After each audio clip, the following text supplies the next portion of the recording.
照明灯にご注意ください。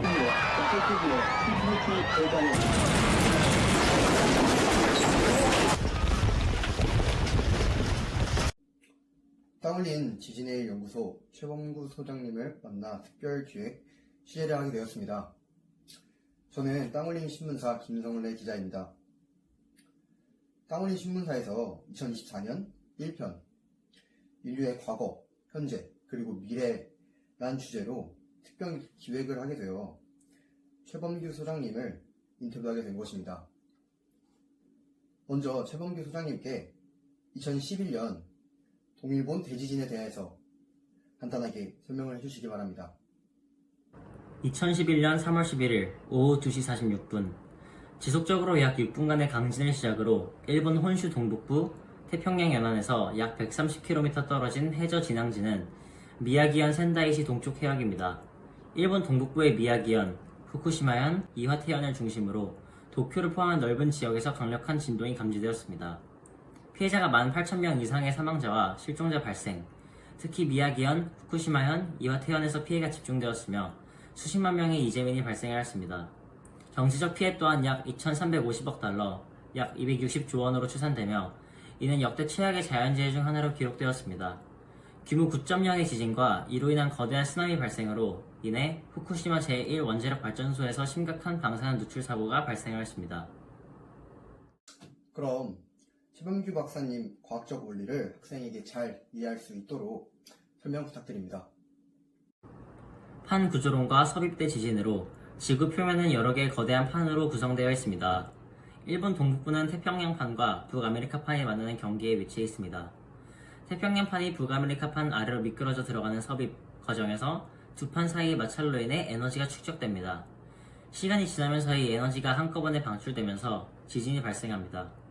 해저 지진으로 인해 지반이 갑자기 상승하거나 하강할 때 그 위에 있던 해수도 급격히 이동하며 큰 파동이 발생합니다. 이 파동이 해양을 가로질러 이동하며 쓰나미가 형성됩니다. 동일본 대지진에서는 최대 40m 높이의 쓰나미가 해안 지역을 덮쳤습니다. 특히 해안선이 복잡한 지형에서는 쓰나미의 파고가 더욱 증폭되었습니다.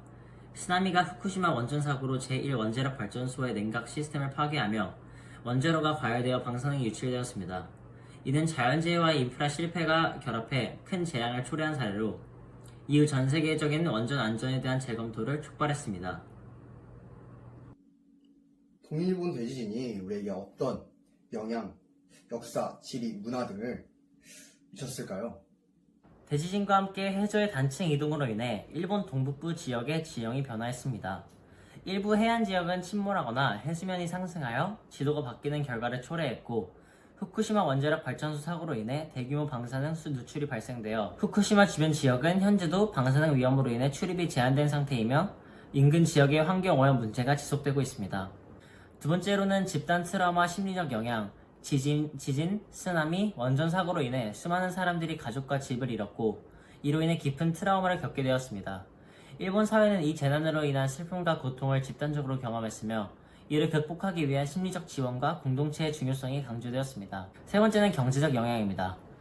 동일본 대지진은 일본 경제에 막대한 타격을 주었고 특히 원자력 발전에 의존했던 일본은 에너지 정책을 재검토하게 되었으며 그 결과 신재생 에너지로의 전환이 가속화되었습니다. 또한 원자력 발전소 운영에 대한 국민적 반대가 커지면서 일본 정부는 에너지 정책을 다변화해야 했습니다. 네 번째, 정치적 및 정책적 변화. 재난관리 시스템 개선으로는 동일본 대지진 이후 일본은 재난관리 시스템을 전면적으로 개편하였습니다. 재난 대비 교육이 강화되었고 방제 인프라가 대폭 확증되었습니다. 특히 해일 경보 시스템과 방제 시설이 업그레이드 되었으며 재난 시 대피 계획이 체계화되었습니다. 다섯 번째, 국제적 영향. 후쿠시마 사고는 전 세계적으로 원자력 발전에 대한 재검토를 촉발시켰습니다. 여러 국가들은 자국 내 원자력 발전소의 안전성을 재점검하였고 일부 국가는 원전 확대 계획을 축소하거나 중단하였습니다. 동일본 대지진은 일본 사회와 세계에 걸쳐 다양한 측면에서 깊은 영향을 미쳤으며 이 사건 이후로 자연재해와 원자력 안전에 대한 논의가 새롭게 이루어졌습니다. 마지막으로 동일본 대지진으로 우리에게 주는 교훈이 무엇일까요? 자연의 힘 앞에서 인류가 얼마나 취약한지를 다시금 일깨워 주었으며 동시에 과학적 이해와 기술 발전을 통해 피해를 최소화하는 방법을 지속적으로 모색해야 한다는 중요한 교훈을 남겼습니다.